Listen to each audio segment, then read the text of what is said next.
Bonjour à tous sur Radio Félix, deuxième émission consacrée aux discriminations avec la seconde 6. Rappelons qu'à l'origine, la religion, le physique, l'handicap sont source d'inégalités de traitement. Même l'école n'est pas épargnée par le phénomène. Alors qu'en est-il de l'égalité homme-femme? Donnons la parole à Quentin et Shaima qui se sont intéressés à un phénomène mondial. Bonjour à tous, je me présente, Shaima Lalimi, de seconde 6, du lycée Félix Meyer, accompagnée de Quentin Petit de la même classe. Bonjour. Aujourd'hui, nous avons fait des recherches sur les discriminations sexuelles qui peuvent toucher hommes et femmes. Les principales victimes sont des femmes. D'après le Figaro, 56% des Françaises se disent harcelées, dont plus d'une Française sur deux. Nous allons vous présenter deux témoignages. La première femme s'est confiée via le hashtag Balance ton porc sur les réseaux sociaux, tout comme des millions d'internautes harcelés quotidiennement et qui ont besoin de se libérer et de s'exprimer depuis 2017. L'affaire Hervé Weinstein, qui s'est déroulée en octobre 2017, est une affaire à l'origine du hashtag. Je cite: « Tout a commencé à l'âge de 2 ans et demi quand Jean-Luc s'est mis avec ma mère, et là, tout a débuté. Non seulement il y a eu des attouchements, mais aussi un ou des viols. Ma sœur avait 4 ans de plus que moi. On a subi ça pendant des années, j'en ai 38 aujourd'hui, et je suis persuadé que ma mère a laissé faire ça toutes ces années. Je suis certaine qu'on était le remerciement d'avoir pris une femme avec 4 gosses. Ce porc est à la retraite depuis peu et en profite. J'espère pas pour trop longtemps, car j'ai enfin porté plainte et sur son ordinateur, ils ont trouvé des photos pédopornographiques. Mais que 22. Donc pas assez. Maintenant j'attends la suite, il mérite juste de payer. » Ce premier témoignage nous a choqués car les violences ont eu lieu au sein de la famille. Deuxième témoignage anonyme, une jeune femme victime de discrimination au travail. Je cite: « En à peine 10 ans, j'ai été 2 fois victime de harcèlement sexuel au travail où je suis pourtant discrète. À chaque fois, je travaillais en CDD et j'ai perdu mon travail alors que je devais obtenir un CDI. Ils se sont mis à deux la seconde fois et sont même parvenus à détruire mon couple, car il faut préciser que l'un d'entre eux était un ancien gendarme très bien renseigné. Même si ce monsieur n'était réputé pour importuner les femmes, il a été soutenu par la direction qui ne voulait plus embaucher de femmes, ainsi que par l'agence d'intérim, bien entendu. Il faut dire que dans cette entreprise, les femmes intérimaires n'avaient pas les mêmes droits que les hommes, car nous devions travailler 8 mois pour avoir droit au panier repas, dès l'entrée dans l'entreprise pour les hommes. Et quand on l'obtenait, on avait droit à la moitié. Je vous rappelle que ces deux témoignages proviennent du site balancetonporc.com qui aujourd'hui compte plus de 1 million de tweets. Il est très important que vous en parliez si vous êtes victime d'harcèlement ou de discrimination, que ce soit dans le cercle familial ou le lieu public, au travail ou au sein d'un couple, le milieu médical, milieu scolaire ou encore le milieu religieux. Parlez-en autour de vous ou bien sur les réseaux sociaux sur ce site.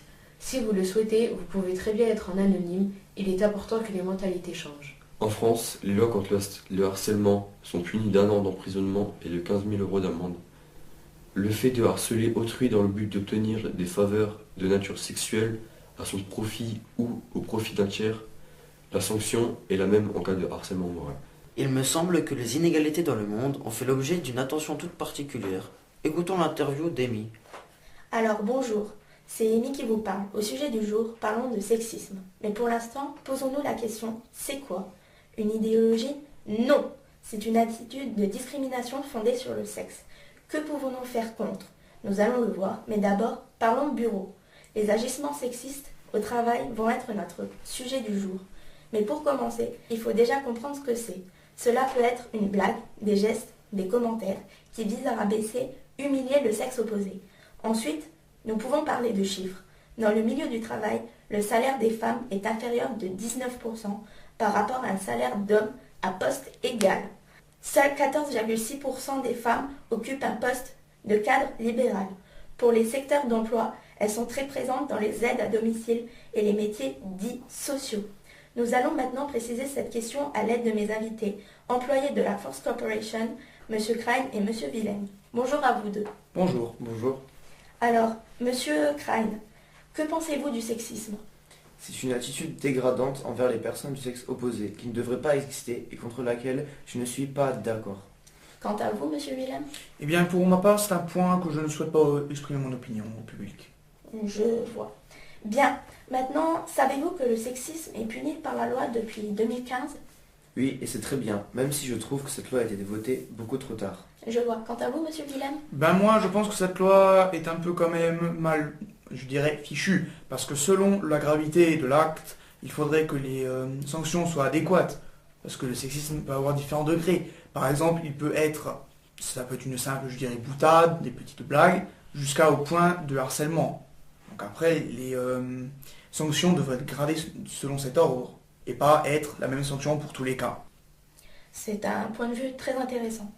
Monsieur Crane, savez-vous que 47% des femmes salariées sont témoins ou victimes de sexisme? C'est une moyenne trop élevée et je pense qu'il faut remédier à cela. Quant à vous, monsieur Willem? Et bien sur ce sujet, je pense que si nous comparions cette moyenne, donc la moyenne du sexisme en France, à la moyenne de meurtres, nous pourrons y voir que les meurtres sont beaucoup plus importants que le sexisme en France. Je vois. Pensez-vous que le métier de secrétaire est un boulot exclusivement féminin? Non, cela peut être un travail pour les deux sexes. Et vous? Eh bien, je pense que c'est surtout un travail féminin, pour ma part, parce que j'ai lu une étude comme quoi les femmes auraient une meilleure capacité de mémoire et d'écriture que les hommes. Je vois. Je vous remercie d'avoir répondu à mes questions. C'était Amy. Et au revoir et à bientôt sur la radio de Félix Meyer. Revenons dans le studio. Pour finir, intéressons-nous à la place des femmes en politique. Ont-elles pris le pouvoir? À vous, Ryan, Alice et Layana. Bonjour chers auditeurs. Aujourd'hui, nous allons parler de la place de la femme en politique et de la parité hommes et femmes dans ce domaine, car on peut dire que de nos jours, l'égalité hommes-femmes en politique, ce n'est pas encore ça. C'est pour cela que nous accueillons dans notre studio la diplômée en sciences politiques Toprak et l'ancienne députée Cécile Duflot qui va nous raconter son expérience. Bonjour. Bonjour. Madame la députée, s'il vous plaît, pouvez-vous nous raconter votre vécu personnel en tant que femme? Oui, bien sûr, c'est un des motifs pour lesquels je suis ici actuellement. Alors moi, mes tenues ont beaucoup créé polémique, comme vous l'avez sûrement entendu. Un jour, je me suis même fait siffler et insulter à cause d'une robe. Mes robes, mes jeans, tout posait problème. Je recevais de nombreux messages de haine sur les réseaux sociaux concernant mes grosses fesses. Et puis, il y a également la misogynie. En politique, un acte commis par un homme est vu comme un acte autoritaire. Le même acte, commis par une femme, est perçu comme un caprice. Est-ce la raison pour laquelle vous avez arrêté la politique aujourd'hui? Ah non, non, ce n'est pas pour ça. Je suis une personne qui a un fort caractère, donc je ne me préoccupais pas de ces gens. Mais j'avais des collègues qui parfois étaient beaucoup touchés par les commentaires des autres sur leur métier. Moi, c'était plutôt un problème d'emploi du temps. J'ai un mari et des enfants, donc je n'arrivais pas à tout gérer en même temps et j'ai décidé d'arrêter. Je crois que c'est le cas des plupart des femmes en politique, non? Oui, majoritairement.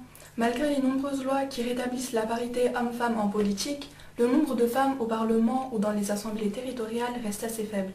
Le Parlement compte moins de 10% de femmes et le pourcentage des femmes membres des conseils municipaux s'élève à 22% seulement. Pouvez-vous nous citer quelques lois? Il y a par exemple l'ordonnance du 21 avril 1944 qui prévoit que les femmes sont électrices et éligibles dans les mêmes conditions que les hommes. Mais malgré cette loi, les femmes restent longtemps très minoritaires parmi les élus. Alors, dans les années 90, il est apparu nécessaire de faire évoluer la loi afin de permettre une meilleure représentation politique des femmes. Donc, à partir de 1999, il y a de nombreuses révisions constitutionnelles et de nouvelles lois pour améliorer cette parité, comme la loi du 6 juin 2000 qui tend à favoriser l'égal accès des femmes et des hommes aux mandats électoraux et aux fonctions électives. Cette loi dite sur la parité est contraignante, contraint les partis politiques à présenter un nombre égal de femmes et d'hommes pour les élections régionales, municipales, sénatoriales et européennes. Cette disposition est contraignante puisque les listes qui ne respectent pas la parité ne sont pas enregistrées. Mais malheureusement, ces lois ne sont pas très efficaces, car c'est l'idéologie de la société sur la fonction de la femme qu'il faut changer. Mais voilà. Et c'est aussi une deuxième raison pour laquelle je suis ici. Je voudrais lancer un appel à toutes les femmes. Il ne faut pas hésiter à se lancer dans la politique. Ce n'est pas un métier qui est réservé aux hommes. Et voilà, nous terminons notre émission sur ce message important de Madame Duflot, ex-députée. Merci à nos invités pour leur intervention et merci à vous, chers auditeurs, pour votre écoute. À bientôt. Voilà, cette émission se termine. Saviez-vous que depuis son entrée en vigueur en 2011, le défenseur des droits a traité plus de 93 000 dossiers? C'est-à-dire si, malgré les lois et les interdictions, les discriminations perdurent en France. Alors à chacun de faire des efforts. Chacun peut un jour subir une discrimination, au lycée, dans le monde du travail, dans sa vie sociale, ou faire subir. À chacun d'être vigilant afin de ne pas devenir victime ou bourreau. Pour conclure, remercions tous nos intervenants et merci à vous, chers auditeurs, de votre fidélité.